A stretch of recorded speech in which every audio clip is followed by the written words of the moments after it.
આકાશવાણી સમાચાર યશવી મહેતા વાંચે છે। સૌપ્રથમ મુખ્ય સમાચાર। કેન્દ્રીય ગૃહમંત્રી અમિત શાહે આજે જણાવ્યું હતું કે વિદ્યાર્થીઓના મુદ્દા સહિત કોઈપણ મુદ્દા પર ચર્ચા કરવા અને ગૃહમાં ઉઠાવવામાં આવેલા કોઈપણ પ્રશ્નના જવાબ આપવા સંપૂર્ણપણે તૈયાર છે। વિપક્ષના હોબાળાના પગલે સંસદના બંને ગૃહની કાર્યવાહી મોકૂફ। પ્રધાનમંત્રી નરેન્દ્ર મોદીએ કહ્યું કે સંઘર્ષમાંથી માર્ગને સરળ બનાવનારા યુવાનોની આજે દેશને જરૂરિયાત। વંદે માતરમની 150મી વર્ષગાંઠ નિમિત્તે ઉપરાષ્ટ્રપતિએ કહ્યું કે રાષ્ટ્રગીતની ભાવનાએ ભારતના સ્વતંત્રતા સંગ્રામને પ્રેરણા આપી। ભારતીય શેર બજારમાં આજે ઘટાડા સાથે કારોબાર અને ભારતીય ગ્રાન્ડ માસ્ટર આર પ્રજ્ઞાનંદાએ સિંકફિલ્ડ કપના બીજા રાઉન્ડમાં જાવો ખીર સિંધારોવને પરાજય આપ્યો। સમાચાર વિગતવાર। કેન્દ્રીય ગૃહમંત્રી અમિત શાહે આજે જણાવ્યું હતું કે સરકાર વિદ્યાર્થીઓના મુદ્દા સહિત કોઈપણ મુદ્દા પર ચર્ચા કરવા અને સંસદમાં સભ્યો દ્વારા ઉઠાવવામાં આવેલા કોઈપણ પ્રશ્નોના જવાબ આપવા માટે સંપૂર્ણપણે તૈયાર છે।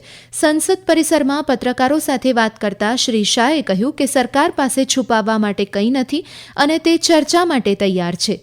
કેન્દ્રીય ગૃહમંત્રીએ કહ્યું કે વિપક્ષ બપોરે 2 વાગ્યા સુધીમાં સ્પીકરને આ મુદ્દા પર ચર્ચા કરવા માટે નોટિસ સુપરત કરી શકે છે, જેથી આજે બપોરે 3 વાગ્યે ચર્ચા શરૂ થઈ શકે। શ્રી શાહે કહ્યું કે જો ચર્ચા શરૂ થશે તો તેઓ ગૃહની અંદર રહેશે અને દરેક સભ્યને સાંભળશે। તેમણે વધુમાં જણાવ્યું હતું કે ચર્ચા પૂર્ણ થયા પછી તેઓ આવતીકાલે બપોરે 3 વાગ્યે ચર્ચાનો જવાબ આપવા માટે તૈયાર છે। 3 बजे तक स्पीकर साहब को वो पत्र दे दें। 3 बजे से लेकर कल 3 बजे तक सभी प्रकार की चर्चा के लिए हम तैयार हैं। मैं सदन में ही बैठूंगा, सबको सुनूंगा और सब चीजों का जवाब दूंगा। सरकार के पास छुपाने के लिए कुछ नहीं। देश की जनता के सामने सारी चीजें स्पष्ट हो जाए, दूध का दूध और पानी का पानी हो जाए।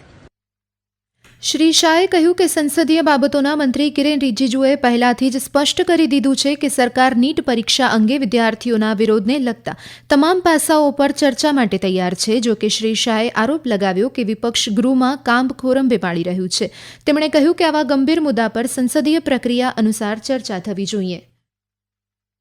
संसद को चलने ही नहीं दे रहा है दोनों गृहों में, तो कोई जाकर क्या करेगा। जहां तक चर्चा का सवाल है, सरकार की ओर से किरण रिजिजू जी ने बहुत स्पष्ट कर दिया है कि जो नीट आंदोलन के छात्र प्रदर्शन पर सभी प्रकार की चर्चा करने के लिए सरकार तैयार है और चर्चा के लिए समय सुनिश्चित किया जाए और विपक्ष तैयार हो जाए।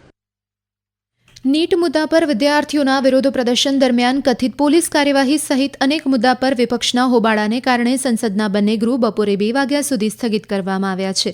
જ્યારે લોકસભા સવારે 11 વાગ્યે શરૂ થઈ ત્યારે લોકસભાના અધ્યક્ષ ઓમ બિરલાએ પ્રશ્નકાળ શરૂ કરવાનો પ્રયાસ કર્યો, પરંતુ વિપક્ષના સભ્યોએ વિદ્યાર્થીઓના વિરોધ પ્રદર્શન દરમિયાન કથિત પોલીસ કાર્યવાહી અને અયોધ્યા રામ મંદિરના દાનમાં કથિત ગેરરીતિનો મુદ્દો ઉઠાવ્યો। શ્રી બિરલાએ કહ્યું કે આજે દેશ આંતરરાષ્ટ્રીય યુવા દિવસની ઉજવણી કરી રહ્યો છે અને દેશના યુવાનો પણ તેમના સંબંધિત મુદ્દા પર ચર્ચા ઈચ્છે છે। સ્પીકરે વિપક્ષના સભ્યોને સંસદની ગરિમાને નબળી ન પાડવા અને ગૃહને પ્રશ્નકાળ શરૂ કરવા દેવા વિનંતી કરી, પરંતુ વિપક્ષ તેમની માંગણી પર દબાણ કરી રહ્યું હતું। જો કે વિપક્ષના સભ્યો દ્વારા સતત હોબાળાને કારણે સ્પીકરે ગૃહને બપોરે 2 વાગ્યા સુધી સ્થગિત કરી દીધું। રાજ્યસભામાં પણ આવી જ સ્થિતિ સર્જાઈ હતી। પ્રધાનમંત્રી નરેન્દ્ર મોદીએ આજે નવી દિલ્હીમાં ભૂતપૂર્વ રાષ્ટ્રપતિ રામનાથ કોવિંદની આત્મકથા triumph of Indian republic my life my સ્ટ્રગલ્સનું વિમોચન કર્યું। આ આત્મકથામાં શ્રી કોવિંદની નોંધપાત્ર જીવનયાત્રાનો વ્યક્તિગત અહેવાલ રજૂ કરવામાં આવ્યો છે, જેમાં તેમના શરૂઆતના વર્ષોથી લઈને તેમના પ્રતિષ્ઠિત જાહેર જીવન અને ભારતના 14મા રાષ્ટ્રપતિ તરીકેની સેવા સુધીના અનુભવ, સંઘર્ષ અને સિદ્ધિઓનો સમાવેશ થાય છે। આ પ્રસંગે બોલતા શ્રી મોદીએ કહ્યું કે શ્રી કોવિંદની આત્મકથા ફક્ત તેમના જીવન, વ્યક્તિત્વ અને યોગદાન વિશે જ સમજ આપશે નહીં, પરંતુ ભારતીય લોકશાહી અને સમાજ માટે એક વારસો તરીકે પણ કામ કરશે। પ્રધાનમંત્રીએ કહ્યું કે સંઘર્ષમાંથી માર્ગ બનાવનારા યુવાનોની આજે દેશને જરૂર છે। हमें भविष्य में कोविंद जी जैसे अनेकों युवा चाहिए, जो परेशानियों से परास्त न हो, जो मुश्किलों से मायूस न हो, बल्कि अपनी मेहनत से हर मंजिल को आसान बनाने का हौसला रखे। इसी बदलाव से सशक्त भारत के निर्माण का संकल्प पूरा होगा। यहीं से आत्मनिर्भर और विकसित भारत का रास्ता बनेगा। વંદે માતરમની 150મી વર્ષગાંઠ નિમિત્તે સંસ્કૃતિ મંત્રાલય દ્વારા આયોજિત હર ઘર તિરંગા બાઇક રેલીમાં ભાગ લેનારાઓને સંબોધતા ઉપરાષ્ટ્રપતિ સીપી રાધાકૃષ્ણને કહ્યું કે વંદે માતરમની ભાવનાએ ભારતના સ્વતંત્રતા સંગ્રામને પ્રેરણા આપી હતી અને આજે પણ દેશની ઓળખને મજબૂત બનાવી રહી છે. તેમણે કહ્યું કે વંદે માતરમના શબ્દોએ દેશભક્તિની ભાવના જાગૃત કરી અને વસાહતી શાસન સામેની લડાઈમાં વિવિધ પ્રદેશ, ભાષા અને ધર્મના લોકોને એક કર્યા. વીર સાવરકર, નેતાજી સુભાષચંદ્ર બોઝ અને તિરુપુર કુમારન જેવા સ્વતંત્રતા સેનાનીઓના બલિદાનને યાદ કરતા તેમણે કહ્યું કે તેમની હિંમતે વંદે માતરમની ભાવનાને જીવંત રાખી. શ્રી રાધાકૃષ્ણને હર ઘર તિરંગા અભિયાનને એક જન આંદોલન ગણાવ્યું, જે નાગરિકોને સક્રિયપણે ભાગ લેવા, ગર્વથી ત્રિરંગો લહેરાવા અને એકતા અને સેવાની ભાવનાને મજબૂત બનાવવા માટે પ્રોત્સાહિત કરે છે. આ સમાચાર આપ આકાશવાણી પરથી સાંભળી રહ્યા છો. આ સમાચારનું જીવંત પ્રસારણ આપ અમારી YouTube channel AIR news Gujarat પર પણ સાંભળી શકશો. વધુ સમાચાર માટે અમારી વેબસાઇટ newsonair.gov.in/gu અને અમારા એક્સ હેન્ડલ AIR_news_ABAD ને ફોલો કરશો. કેન્દ્રીય વિજ્ઞાન અને ટેકનોલોજી મંત્રી ડોક્ટર જીતેન્દ્રસિંહે આજે ઇસરોના પ્રથમ અધ્યક્ષ ડોક્ટર વિક્રમ સારાભાઈને તેમની જન્મજયંતિ પર શ્રદ્ધાંજલિ આપી છે. સોશિયલ મીડિયા સંદેશમાં ડોક્ટર સિંહે કહ્યું કે સારાભાઈએ ભારત માટેનું જે મહત્વાકાંક્ષી સ્વપ્ન જોયું હતું તે આજે ગૌરવપૂર્ણ રીતે સાકાર થયું છે. સંરક્ષણ મંત્રી રાજનાથસિંહે પણ સોશિયલ મીડિયા સંદેશ મારફતે શ્રદ્ધાંજલિ આપતા કહ્યું કે ડોક્ટર સારાભાઈની વૈજ્ઞાનિક કલ્પના શક્તિએ ભારતની અવકાશ યાત્રાનો પાયો નાખવામાં મદદ કરી અને તેમણે બહાર મૂક્યો કે ભારતનો અવકાશ કાર્યક્રમ આજે જે ઊંચાઈએ પહોંચ્યો છે તે ડોક્ટર સારાભાઈના વિઝન, દ્રઢ નિશ્ચયને કારણે જ શક્ય બન્યું છે. આંતરરાષ્ટ્રીય યુવા દિવસ પર લોકસભાના અધ્યક્ષ ઓમ બિરલાએ કહ્યું કે યુવાનોના સપના ભારતની આવતીકાલનો પાયો છે. સોશિયલ મીડિયા સંદેશમાં શ્રી બિરલાએ કહ્યું કે યુવાનોની ઉર્જા ભારતની તાકાત છે. તેમણે લોકોને આ દિવસ નિમિત્તે ભારતના યુવાનોની ક્ષમતા અને વિકસિત ભારતના રાષ્ટ્ર નિર્માણમાં તેમના અમૂલ્ય યોગદાનની ઉજવણી કરવા વિનંતી કરી.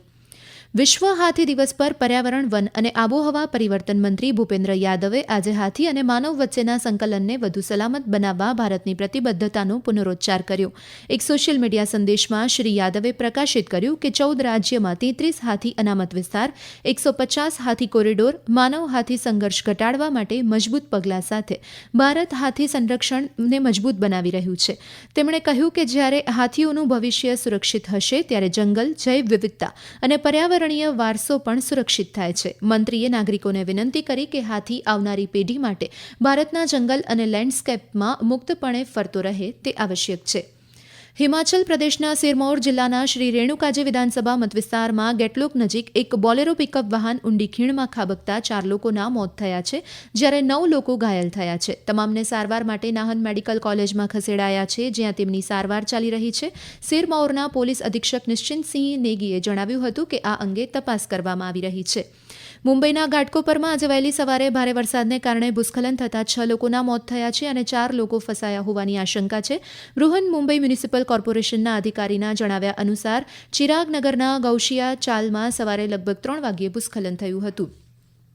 આજે બપોરના સત્રમાં બેન્ચમાર્ક સ્થાનિક ઇક્વિટી સૂચકાંક લગભગ 0.7% ઘટાડા સાથે ટ્રેડ થઈ રહ્યા હતા. છેલ્લા અહેવાલ આવ્યા ત્યારે સેન્સેક્સ 555 પોઈન્ટ, જ્યારે નિફ્ટી 177 પોઈન્ટથી વધુ ઘટી અને કારોબાર કરી રહ્યો હતો.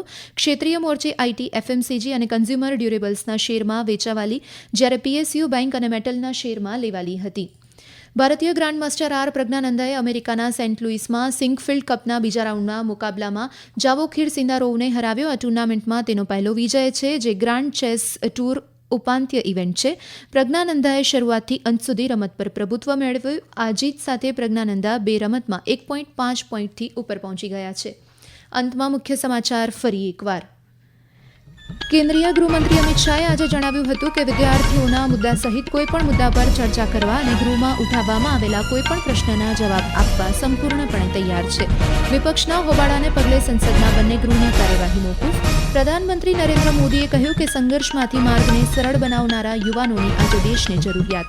વંદે માતરમની 150મી વર્ષગાંઠ નિમિત્તે ઉપરાષ્ટ્રપતિએ કહ્યું કે રાષ્ટ્રગીતની ભાવનાએ ભારતના સ્વતંત્રતા સંગ્રામને પ્રેરણા આપી. ભારતીય શેર બજારમાં આજે ઘટાડા સાથે કારોબાર અને ભારતીય ગ્રાન્ડમાસ્ટર આર પ્રજ્ઞાનંદાએ સિંકફિલ્ડ કપના બીજા રાઉન્ડમાં જાવોખીર સિંગારોવને પરાજય આપ્યો.